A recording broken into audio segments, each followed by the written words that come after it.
Welcome aboard Delta Airlines. Please enjoy your flight, and thanks for choosing Delta.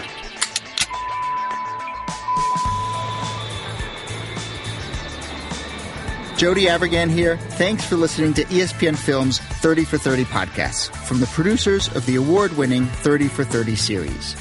These new audio documentaries are an incredible collection of sports stories you need to hear to believe. It's really a win-win. Delta Airlines makes your travel experience easy and enjoyable with real-time bag tracking, e-boarding, and passport scanning during check-in. And ESPN's 30 for 30 podcasts make your in-flight time rich with stories that will keep you coming back for more. So sit back, relax, and keep listening to some of the most compelling sports stories ever told.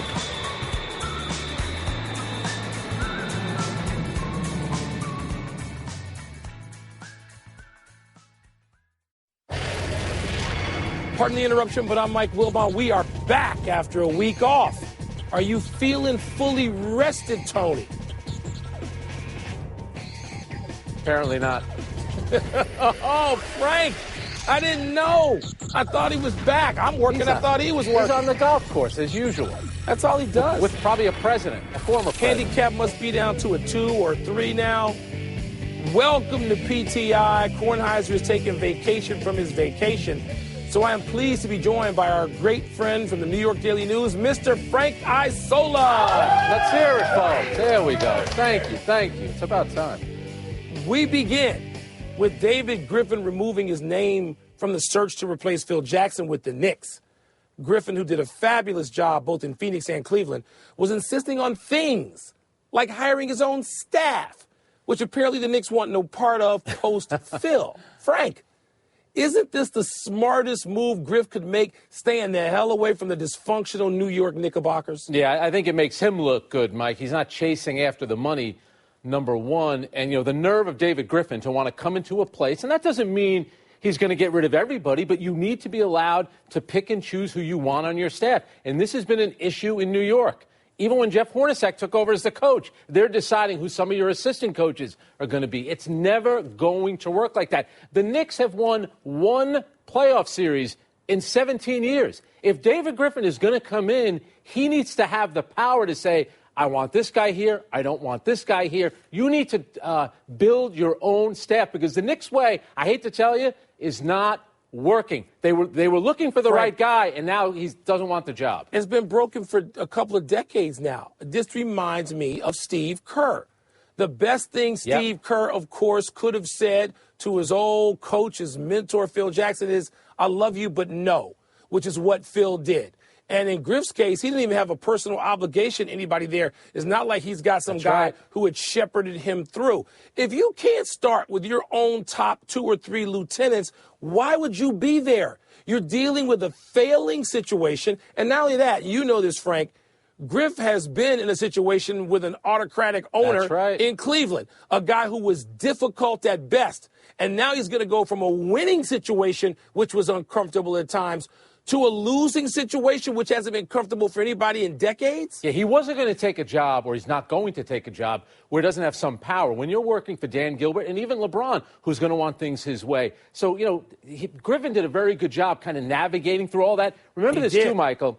The Knicks had already signed Tim Hardaway Jr. The press conference was today, 4 years, $71 million. And that's the thing. David Griffin, the word is that he was a little leery about the fact, why are you making these huge signings, locking up all this money before I even get here, which makes absolutely And you got the Carmelo mess, which they're going to have, which they're knee deep in before he even gets his say. Yeah, it's just a dead end situation. Yeah. Good for Griff to get the hell out of that. And there's still talk about maybe Carmelo to Houston. And speaking of which, the big winner this summer in the NBA wasn't even a free agent. On Saturday, James Harden signed a 4-year extension worth a whopping $160 million. So don't ask Michael for a loan. Ask James Harden for a loan. The deal doesn't kick in for another 2 years. So as of today, Harden owns the richest contract in league history. 6 years, $228 million, big ones. That's a huge financial investment for a guy who went missing, remember, in Game 6 in May against the Spurs. The Rockets are all in. But, Michael, are you convinced there's a championship in Houston's future? Convinced? No, Frank. At first, my initial reaction is, oh, hell no. But then I started looking at their roster, okay, even if they don't tinker with it by dealing with Carmelo.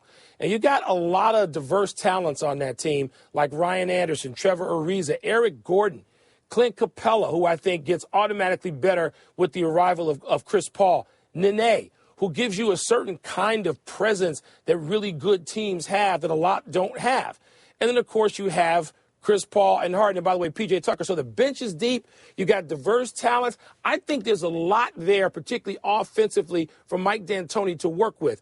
Am I convinced? You can't be convinced. You got to go through San Antonio and Golden State. But I tell you what, I don't know that I would touch the Carmelo Anthony situation.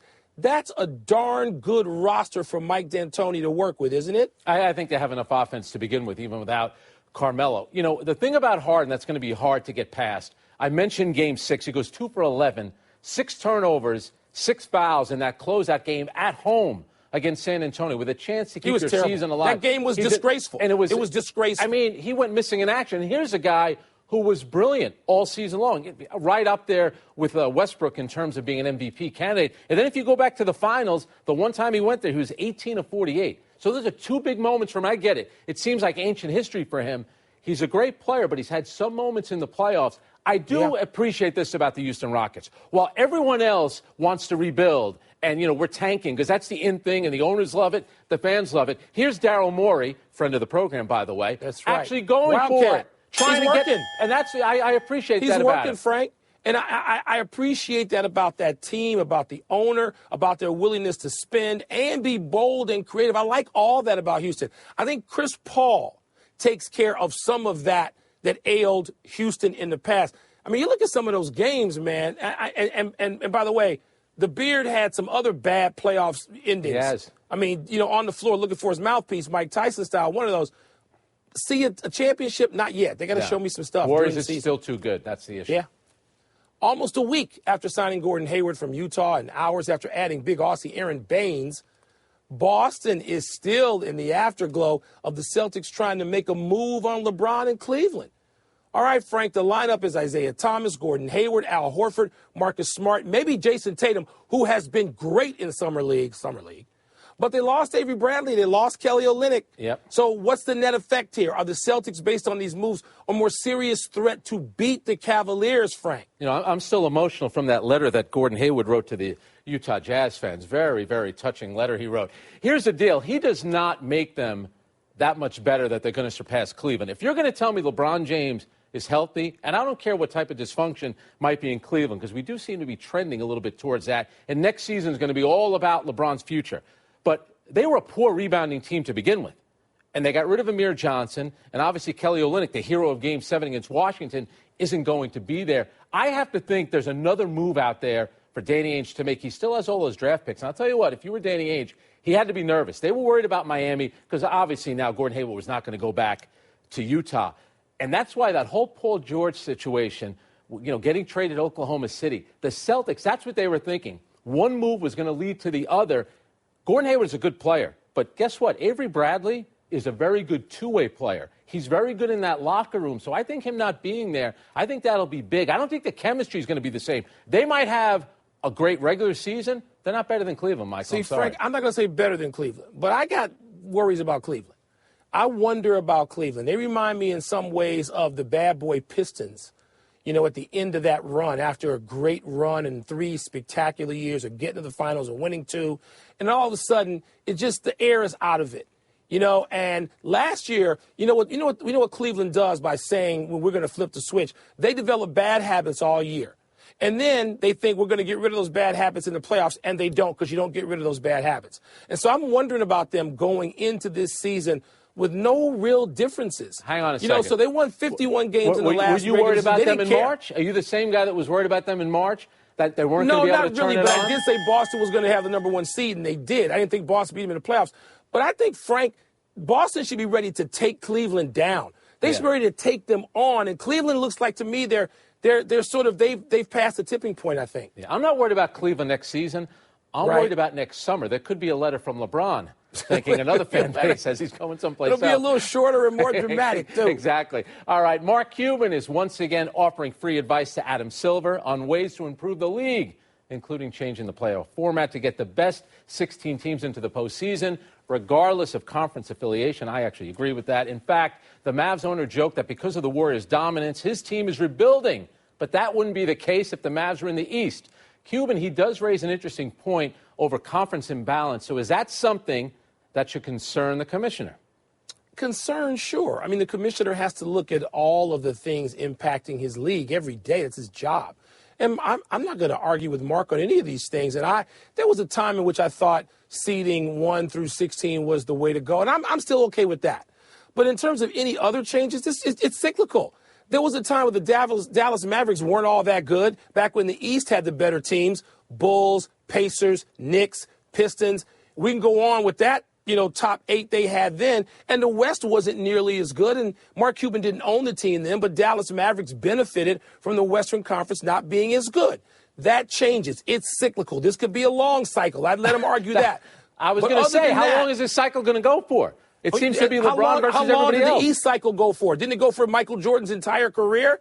Didn't it go for the better part of 15 years? The Celtics, the Bulls, the Knicks, the Pacers. How long did that go? And guess what? The league didn't have a problem with it because when the NBA Finals rolled around, they liked the fact that Michael Jordan was in the finals. And by the way, just like they don't mind that Philly. LeBron's in the finals all the time. Some of those years when Charles Barkley was on Philly before he got to Phoenix. I mean, Frank, it was a decade and a half situation where the East was better than the West. Michael, and now we got it the other way around. I'm supposed to go nuts? I mean, seriously? The issue you have is in the second round, you have the team with the second best record, San Antonio, playing the team with the third best record, which is Houston. Meanwhile, Cleveland, which is basically just giving away games at the end of the year, gets a chance and they play Toronto. That's why it's unfair. It would make the regular season more important. What would be so wrong if the Lakers, I know I'm asking for a lot here, if the Lakers played the Knicks in a second-round series? Would it be a bad thing? It's time. Yes. I don't care how much they travel. We need to put top 16 teams. And, oh, by the way, Paul George, Jimmy Butler went to the Western Conference. The West is getting better. Yeah, the West has gotten better. It has. Gordon Hayward, the only guy, I think, moving to the East and the West who was in that sort of realm. We're hours from Home Run Derby, which means we're at the All-Star break and time to assess who is where in Major League Baseball. The defending champion Cubs stink, and the Indians are just now finding their way. It's the Astros and Dodgers who are lighting it up almost every night. Do you expect this to hold up, Frank? Do you see or you expect us to be slurping these same teams on the 1st of October? First of all, the Cubs are struggling. The Mets stink. So let's get it right here.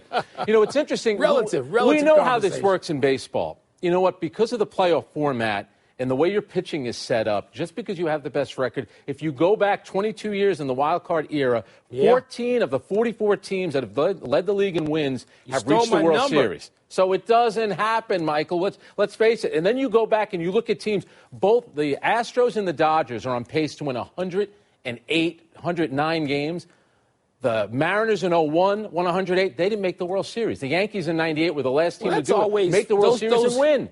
Well, those historic paces to me are always fake news. Because every year, 2 or 3 years ago, the Kansas City Royals are on pace to, and then last year the Cubs are on pace to, and everybody's in 1927 Yankees except they aren't. The Nationals this year, the Washington Nationals are on pace to, and they've been surpassed by a lot by the Dodgers until they get a bullpen. So, I mean, look, you're right. First of all, that 14 of 44 stat is very real. That's not some phony baloney stat. It looks at being able to set up your pitching, particularly in that first round, which is still best 3 out of 5. The other sports have gone to 4 out of 7. That 3 out of 5 is very real. But setting up your pitching and getting a hot team going into the playoffs, I know the Cubs overcame that last year. But, Frank, look, the Dodgers and Astros, they're must-see TV every night right now. They are. Yeah. But it doesn't mean it's going to hold the first week of October. And remember, Dallas Keuchel, he's only made 11 starts. He has that neck issue that he's dealing with. He'll come back. And then Clayton Kershaw, for as dominant as he is in the postseason, in 14 starts, 4-7, 4.55 ERA. So he has not been a dominant postseason pitcher. They're both going to be in the playoffs. I'm not ready to say they're going to be in the World Series. Absolutely not. All right, let's take a break. But coming up with its young stars is tonight's Home Run Derby must-see TV. And how certain should we be that Paul George makes the OKC Thunder significantly better? Paul George gone out west. Mike Wilbon out west. OKC uni. I can't picture it. Well, you might picture it for just... Pardon the interruption is brought to you by Liberty Mutual Insurance. Liberty stands with you.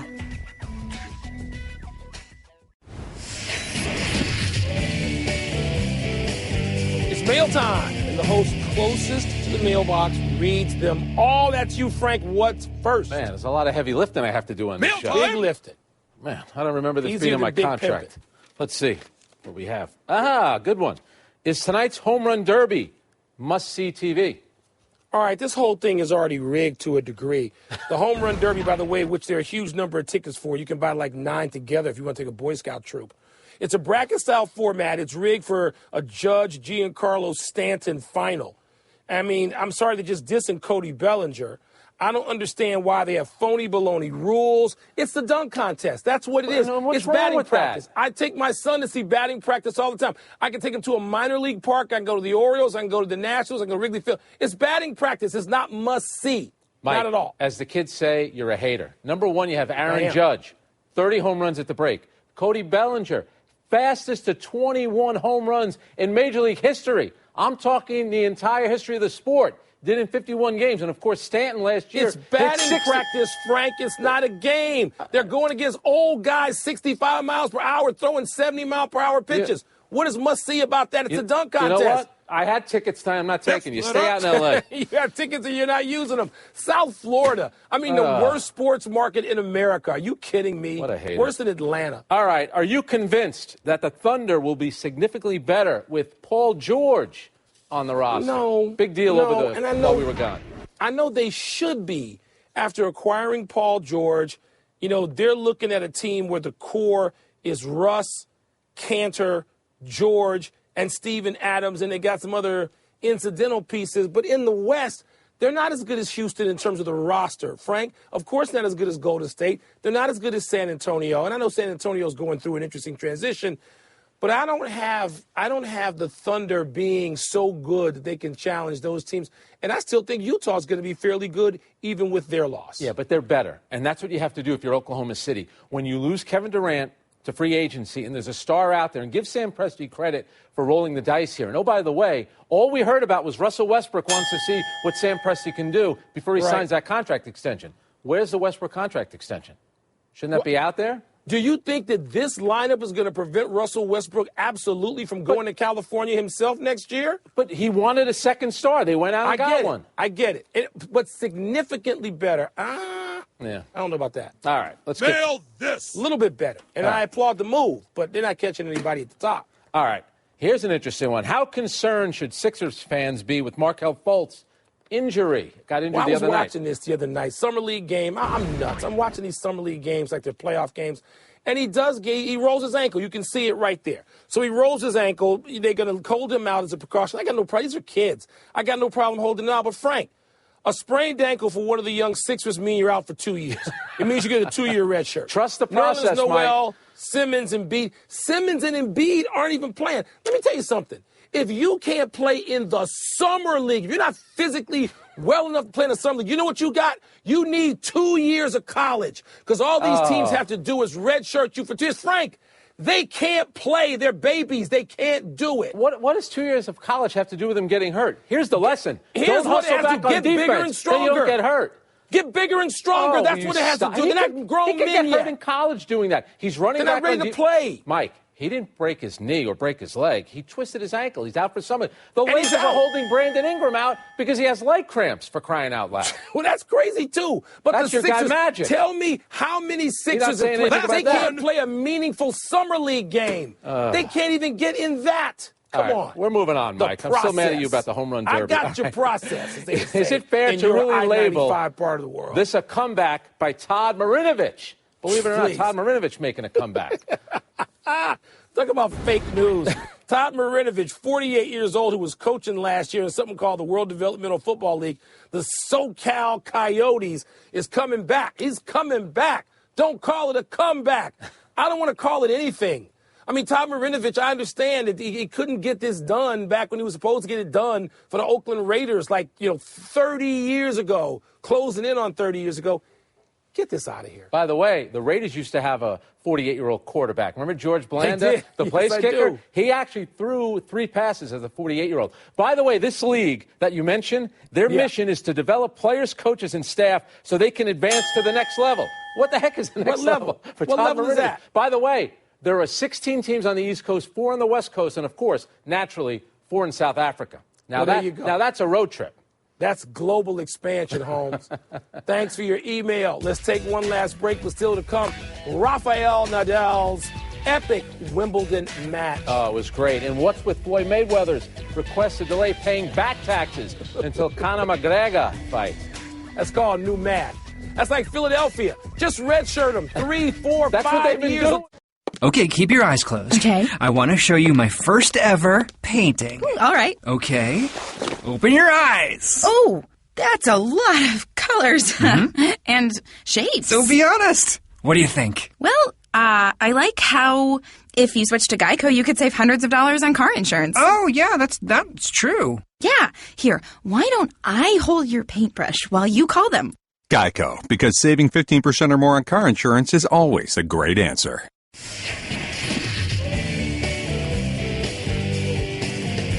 Happy time, people.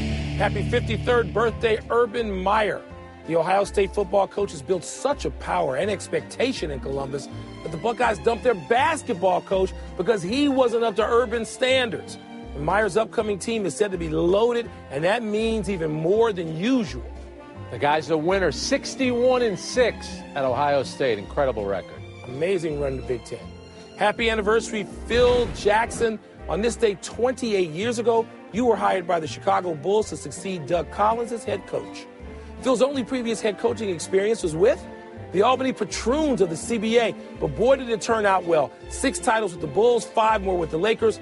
Of course, none of that matters to the folks in New York who are waiting 44 years for a title, Frank. And did you see that photo he tweeted out the other day? His feet up, lounging. That's actually a file photo from 2 years ago during the trade deadline. Taking it easy. Come on, Phil, do some not work. Happy in New York City. Happy trails to Rafa Nadal. Nadal was bounced in the round of 16 today in a 5-set marathon by Gilles Mueller that went to 15-13 in the 5th.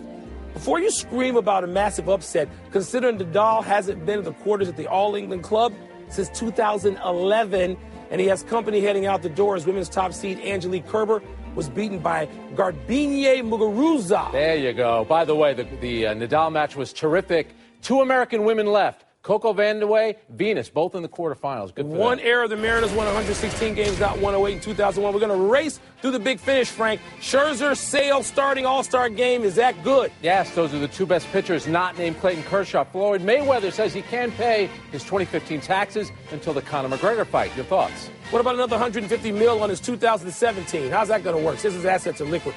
Wayne Rooney rejoining Everton after 13 seasons at Man U. Good move to go home? It's a great move. I thought he would retire with Man U, but that's the way it works sometimes in European soccer. Dan Hampton says his Bears teams would have won 4 Super Bowls with Jay Cutler as quarterback. Agree? I love Danimal. That's insane. Last one, Lonzo Ball out tonight with a sore groin against the Aaron Fox Kings. Your thoughts, Frank? He should have sat out that tournament game against the Aaron Fox. We're out of time. Thanks for watching. I'm Frank Isola. I'm Mike Wilbon. Same time tomorrow, knuckleheads.